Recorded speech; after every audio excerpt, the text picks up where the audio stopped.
Que nos acompaña el día de hoy. Licenciado, qué gusto. Gracias por este tiempo y este contacto con la Red Pío 12 desde Cochabamba. Le saluda David Chiri. Bienvenido, buenos días. Hola David, siempre un gusto estar con ustedes. Gracias por el tiempo de verdad. Licenciado, cuéntenos un poquito, por favor, de esto que tiene que ver con el decreto. Usted es economista. Mira Eh, David, yo soy ajá. economista, trabajo hace 30 años haciendo investigación.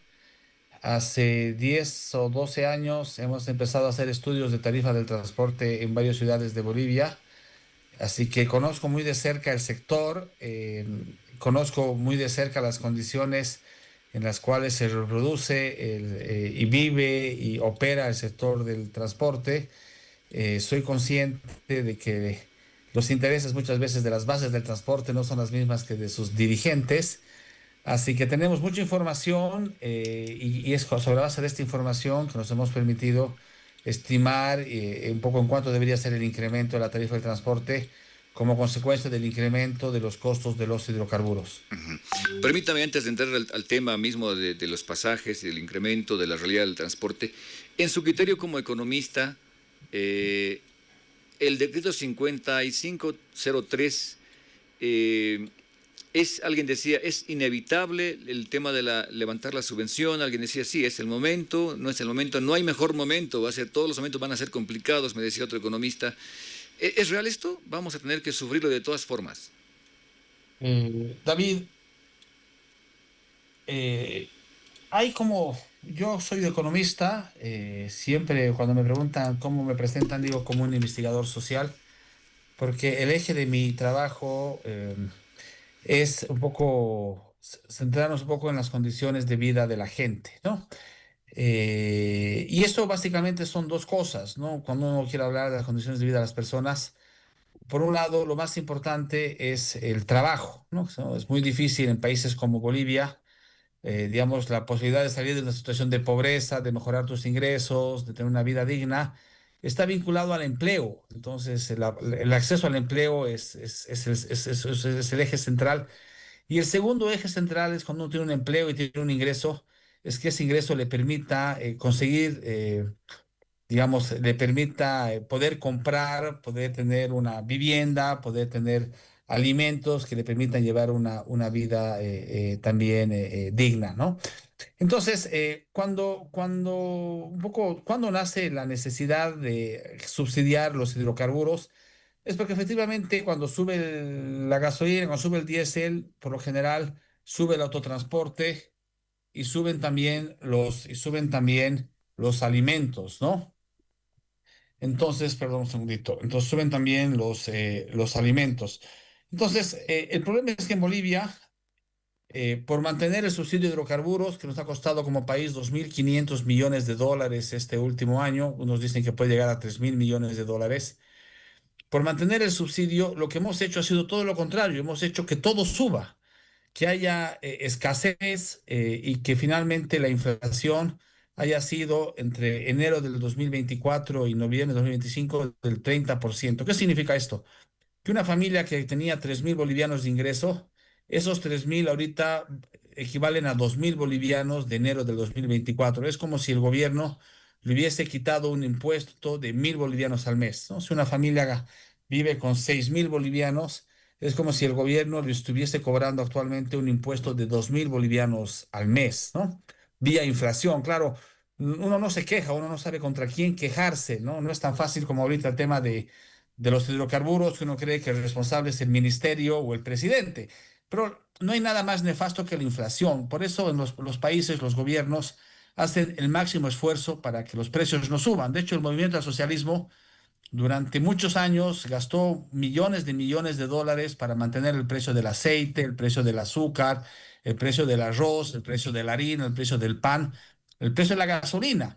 Pero en los últimos 2 años perdió el control por completo, una posibilidad de seguir manteniendo el subsidio y en vez de tomar una decisión valiente que nos hubiese ahorrado parte del costo y parte de, digamos, de la pérdida de poder adquisitivo, en realidad prefirió básicamente esperar, no hacer nada, y eso ha deteriorado de forma muy marcada las condiciones de vida de cientos de miles de familias. Así que La respuesta en concreta es, la reforma es imprescindible.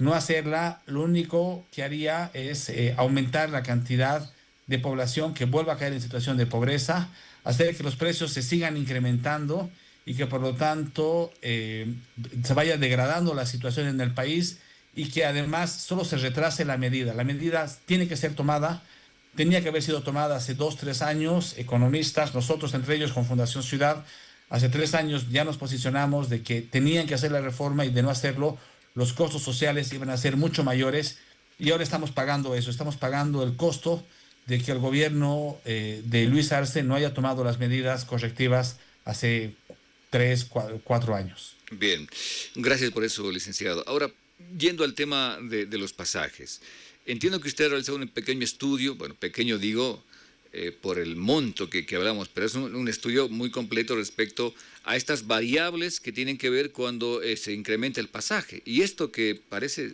insignificante, el pasaje, realmente es lo que ha incomodado a gran parte de la población y ha hecho que se use este argumento para decir, bueno, devuélvase el decreto, abróguese porque nos está perjudicando. Pero ¿cuánto realmente debería subir el pasaje para la población? David, nosotros a través de la constructora Gerenza, este último año hemos hecho un estudio para la gobernación de Cochabamba, justamente para actualizar los costos del transporte intermunicipal e interprovincial. Estos estudios son costosos, toma mucho tiempo y mucho recurso humano. Uno se sube a las unidades de vehículos y cuenta cuántos pasajeros en promedio al día transporta una unidad de transporte, porque es importantísimo conocer cuántos pasajeros finalmente y cuántos kilómetros recorre al día cada unidad de transporte, ¿no? Y también se estima los costos operativos, ¿no? Se hace un costeo de la compra de vehículos de mediano uso, de los repuestos, se va a lugares de venta de repuestos, se va a talleres también para temas de mantenimiento y conocer los costos de mantenimiento. Se hacen encuestas, se hacen entrevistas en profundidad a varios choferes para conocer un poco los ingresos, la cantidad de horas que ellos trabajan y bueno, con técnicos, expertos mecánicos, se estima el rendimiento justamente del combustible. En el caso de Cochabamba, una gran cantidad de vehículos utiliza GNV. No tengo el dato exacto, yo estuviera hecho más preciso el estudio, ¿no? La NH lo tiene, la NH.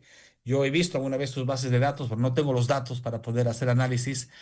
Pero cada vez que uno va a cargar gasolina o gas o diésel, te dice la hora, te dice la cantidad de combustible cargado. Entonces, sería muy fácil saber finalmente cuánto es el costo diario, el costo semanal, el costo mensual en que incurre por el tema de hidrocarburos las unidades del transporte, ¿no?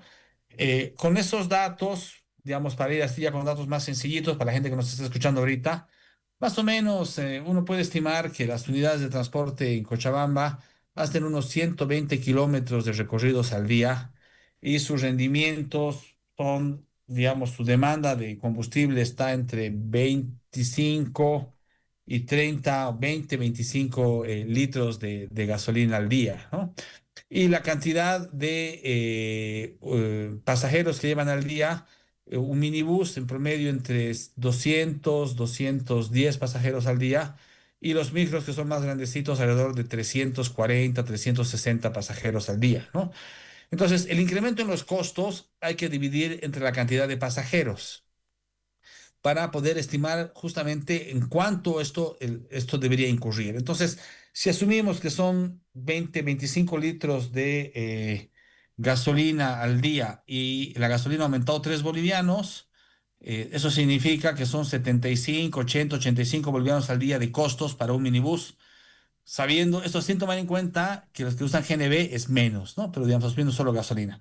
En el caso de diésel, el litro ha aumentado 6 bolivianos, si consumen 30 litros al día por 6 bolivianos, son 180 bolivianos, 200 bolivianos al día, ¿no? Entonces, esto lo que hay que hacer es dividir entre la cantidad de pasajeros que transportan al día y eso nos da que finalmente el incremento de la tarifa en ningún caso, ni para el caso de minibuses, ni para el caso de micros, debería incrementar más de 40 centavos, ¿no? Creo que en caso de Cochabamba, creo que el cálculo nos daba 35 centavos como promedio, pasar de 2,50 a 2,85. Porque además ya se subió 50 centavos, ¿no? En 2025 se subió 50 centavos y sabemos por las entrevistas en profundidad que hemos hecho a transportistas, es que ese precio ya era de equilibrio, ese precio ya estaba incorporando parte de los costos, del incremento de los costos de vida de los últimos meses en Bolivia y por lo tanto no correspondería asumir ningún otro costo por fuera de estos 35 centavos. Ahora, licenciado, permítame entonces de entender, ahora el gobierno dice que ha tenido algunas medidas para el sector del transporte. Las llantas, repuestos y demás van a bajar su costo porque, según el gobierno, van a poder importar cero impuestos, ¿no? Es decir, va a bajar el costo de este tipo de accesorios para los vehículos, repuestos y demás. Eso también se debería contabilizar en el nuevo estudio que se haga. Por ejemplo, hoy en Cochabamba entendemos que va a haber un encuentro justamente del Consejo de Transporte, compuesto por varias instituciones, la alcaldía, el transporte, en fin. Se debería tomar en cuenta, claro, lo que ha subido el combustible, pero también la rebaja, o solo se habla de lo que ha subido, por favor. No, digamos, si Cochabamba optara por un nuevo estudio, efectivamente esto puede tomar varias semanas hacerlo bien. Habría que contemplar estos elementos que usted ahorita plantea, pero hay un elemento más y que creo que no está siendo subestimado actualmente por los transportistas o no lo quieren ver y creo que el gobierno municipal no lo ha evidenciado. Y es que una buena cantidad de la población utiliza su vehículo privado o utilizaba, porque bueno, la gasolina era un precio muy razonable, ¿no? Era la más baja de toda América Latina. Entonces, bueno, sin contar Venezuela, pero era más baja. Ahora que ha subido, también podemos pensar que muchas familias, muchas personas van a también optar por el transporte público. Eso significa que va a aumentar la cantidad de demanda de transporte público y va a aumentar la cantidad de pasajeros, ¿no? Y por lo tanto va a aumentar los ingresos también de los transportistas, ¿no? Mi recomendación es básicamente sobre la base de la última planilla, que fue la base para que el pasaje pasara en Cochabamba de 2 a 2,50. Eso no se lo hace porque al alcalde esté de acuerdo o no esté de acuerdo, eso tiene que estar documentado en una planilla de costos. Sobre eso, lo que hay que hacer básicamente es calcular lo que usted plantea, ¿no? Un poco en cuánto implica la reducción del no cobro de aranceles para los repuestos. Eso en la fórmula es una tablita en Excel que se lo puede hacer en 10 segundos y asumiendo la cantidad de kilometraje que recorren al día, tanto minibuses como micros, cuánto implica el incremento en el costo de operación diario, qué cantidad de pasajeros llevan. Ahí de pronto, bueno, debería pensar que va a aumentar, pero podemos dejarlo exactamente igual. Y con eso se debería calcular el incremento de la tarifa, ¿no? Ahorita no corresponde nada más. Ahora, si usted, estos estudios, como digo, son costosos de hacerlos para hacerlos bien, dan pautas después de cómo se puede mejorar también la eficiencia operativa del sistema. Muchas veces en Cochabamba, lo que hemos visto es que en el caso de minibuses, por ejemplo, es la ciudad que tiene la menor cantidad de índice de pasajeros por kilómetros. Tiene casi la mitad de lo que tiene la ciudad de La Paz o la ciudad de Oruro o la ciudad del Alto.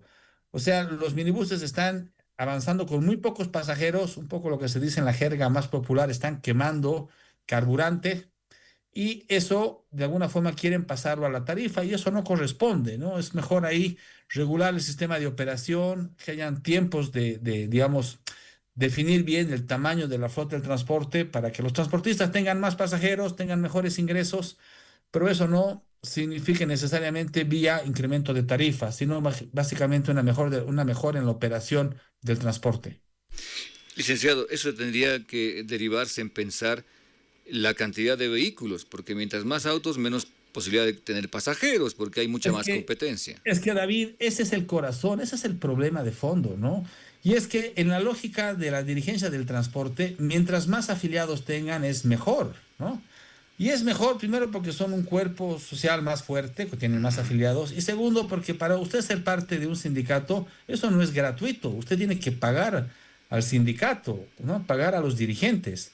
Y el negocio de las dirigencias es ese, ¿no? Es justamente cobrar los ingresos cobrar los costos de la planilla, de la ficha, ¿no? De operación diaria, sin prever, sin velar de que los ingresos de los que ya hacen parte del sindicato se puedan mantener. Entonces, en caso excepcional que la tarifa se incremente en demasía, digamos 60 centavos, 70 centavos, lo que va a pasar muy rápidamente es que va a aumentar la cantidad de afiliados a los sindicatos y los ingresos de estos transportistas se van a mantener en los mismos niveles que ahora. Lo único que va a pasar es que la tarifa va a ser más alta y las unidades de transporte van a ir más vacías. Entonces, la solución, pues si se quiere mejorar las condiciones de vida, el ingreso de los transportistas, la solución no es aumentar la tarifa, la solución es regular la flota de transporte público en Cochabamba a través de un estudio serio y que quien defina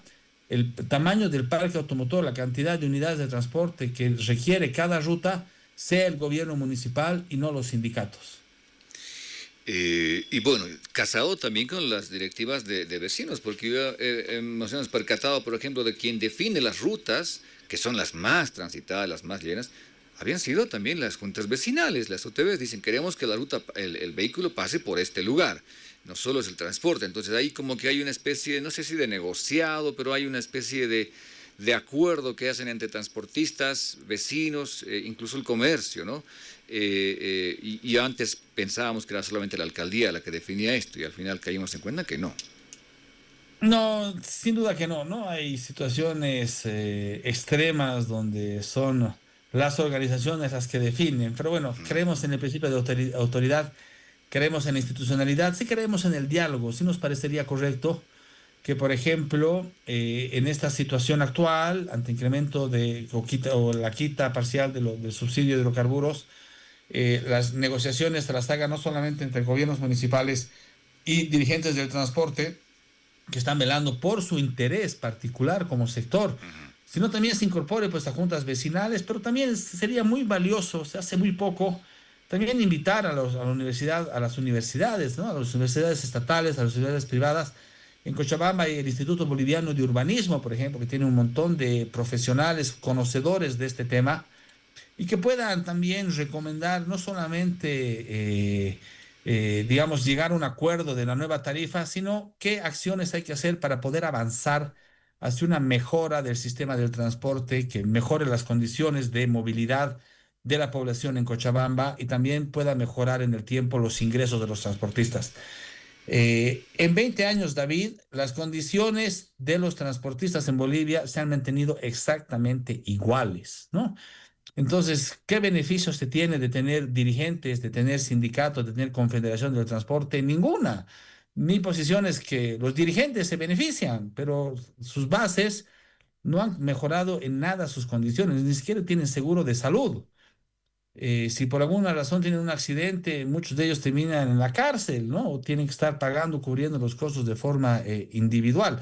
Esas son las discusiones que se debería tener. Hace unos días hemos tenido una entrevista con un programa que dirijo que se llama Verdades Convencionales, que hace parte de una iniciativa de la Fundación Ciudad, nos pueden ver ahí en YouTube con Roberto Custode, que es un ecuatoriano, que él nos decía que en el caso de Ecuador igual se quitó el subsidio, pero claro, en Ecuador habían sindicatos hace 15 años, pero ahora son cooperativas, ahora son empresas, y eso ha permitido que el gobierno les pueda transferir recursos, digamos, compensatorios, ¿no?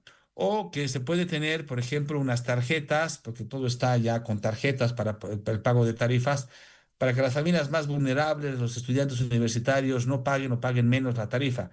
Estas cosas que ya se están haciendo en países muy cercanos a nosotros, como es el país de Ecuador, por ejemplo, es un paso que hay que hacer en Bolivia y yo, digamos, creo que la dirigencia no tiene interés real de poder avanzar, de poder modernizarse y que es la única forma de que sus afiliados finalmente mejoren sus condiciones de vida, ¿no? Mm. Entonces, creo que ahí la alcaldía y ahora también el gobierno nacional debería también enfocarse en este tema. Si logramos que los sindicatos se vuelvan empresas, vamos a lograr que tengan préstamos, vamos a poder modernizar la flota, tener vehículos más grandes de mayor capacidad y vehículos más grandes con mayor capacidad significa también transportarse de una forma más digna y con tarifas más bajas. Bien. Licenciado, ya en la parte final, debo preguntarle. eh, la medida ya está y aparentemente está encontrando ya algunos sectores que están empezando a acordar con el gobierno. Más allá de algunos sectores que están todavía radicalizados. En La Paz esta mañana estaban los mineros también, en toda la ciudad de La Paz, desde el Alto, en una marcha. Pero esta medida que usted dice es innegociable, tiene que pasarnos a los bolivianos.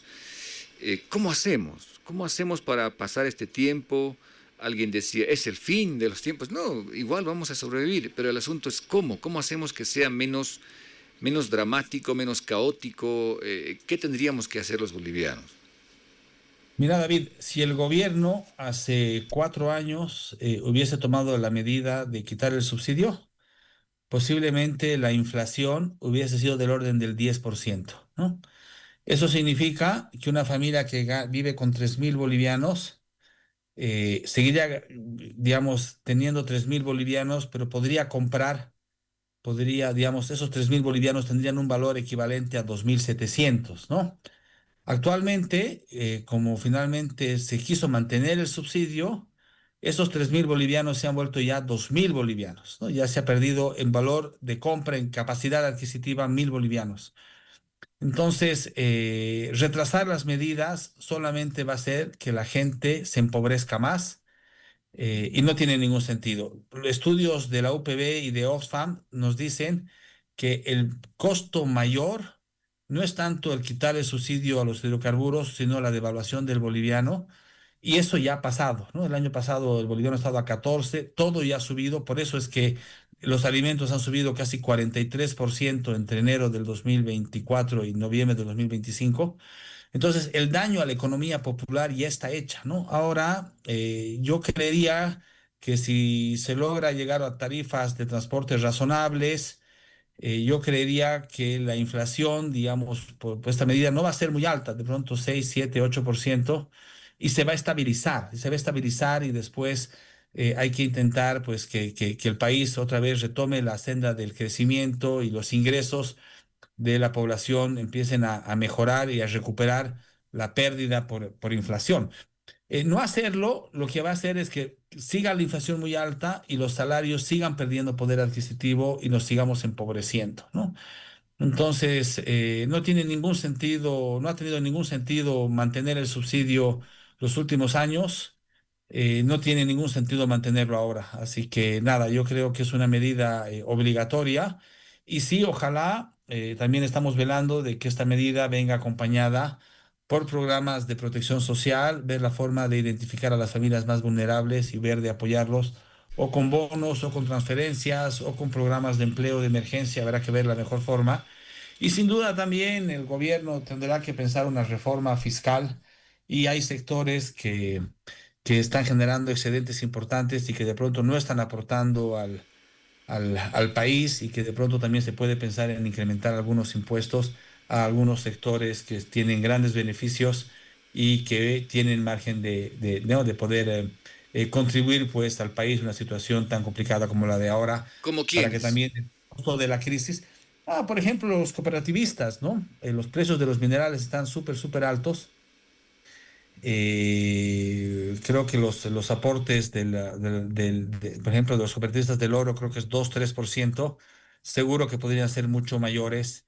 Y esos ingresos, parte de esos ingresos podrían ir justamente a apoyar a las familias más vulnerables o para impulsar un fideicomiso, un programa de protección social más amplio. Bien. Licenciado, me ha puesto en la mesa un tema que no puedo dejar de preguntarle también. Usted dice los cooperativistas, evidentemente que no pagan impuestos en concreto. ¿Qué ocurre en el caso también de quienes están bajo el régimen agrario unificado, el RAU, que tampoco pagan impuestos? Ese tema del RAW es un gran tema. Tengo varios amigos que justamente me están haciendo un poco, están investigando, están proponiendo, están poniendo en la agenda justamente la necesidad de que hayan sectores que han estado históricamente, digamos, liberados de contribuir al país, de que puedan aportar. Yo personalmente estoy completamente de acuerdo, ¿no? De que haya un impuesto a la tierra rural ¿Por qué? Porque eso va a hacer que los propietarios hagan que esas tierras sean, sean rentables, ¿no? O sea, produzcan, esa producción va a generar pues producción y por lo tanto va a generar empleo. Y los que por alguna razón pues no simplemente quieren tierras para engorde, pues los impuestos, como van a ser, deberían ser importantes, los van a obligar a vender a otra gente, a otros emprendedores que van a, sí van a producir. Entonces, por un lado, el cobrar impuesto como el RAU, por ejemplo, a la tierra rural, debería hacerse tanto en Oriente, pero también yo creo en Occidente, porque eso permitiría aumentar la producción y mejorar los ingresos fiscales, y esos ingresos fiscales, pues, que mejoren un poco la inversión del país, la inversión social, el apoyo a población vulnerable. Yo creo que es un tema central, sin duda. Es en las crisis, momentos de crisis donde se hacen las reformas. Así nos pasó los años 80 y espero que ahora también el gobierno y la sociedad civil también estemos pues dispuestos a avanzar en el sentido correcto. Bien. Licenciado Eduardo Pando, le agradezco mucho por este tiempo y este contacto con la radio, con nosotros, para poder conversar de esto y más. Seguramente no es la última vez que conversemos, pero estamos muy agradecidos por el contacto. Muchas gracias. No, yo a ustedes, muchísimas gracias. Hasta luego. Bien, así hemos conversado el día de hoy con el licenciado, él es economista, además investigador social a propósito de esta realidad.